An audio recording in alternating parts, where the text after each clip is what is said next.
જનકભાઈ, વધુ કેટલાક કલાકારોને લઈ અને વિધાનસભામાં આવશો, કયા ક્ષેત્રમાંથી કલાકારો હશે અને કેવી રીતે આમંત્રણ આપવામાં આવશે? તારીખ 27 માર્ચ વિશ્વ રંગભૂમિ દિવસ છે. ભારતીય જનતા પાર્ટીનું સાંસ્કૃતિક સેલને જવાબદારી આપવામાં આવી છે. ભારતીય જનતા પાર્ટીનું સાંસ્કૃતિક સેલ દર વર્ષે વિશ્વ રંગભૂમિ દિવસ ઉજવે છે. રંગભૂમિ દિવસ નિમિત્તે ભગવાન નટરાજનનું પૂજન થશે. એમાં એ કાર્યક્રમમાં આખા ગુજરાતમાંથી ગુજરાતના દરેક જિલ્લામાંથી નાના મોટા તમામ કલાકારોને આમંત્રિત કરવામાં આવ્યા છે.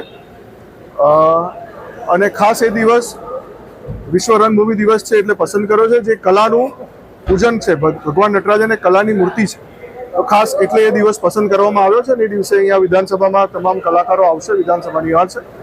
અને માન્ય મુળુભાઈ બેરા માર્ગદર્શન હેઠળ આખો કાર્યક્રમ નક્કી કરવામાં આવે છે. Okay done.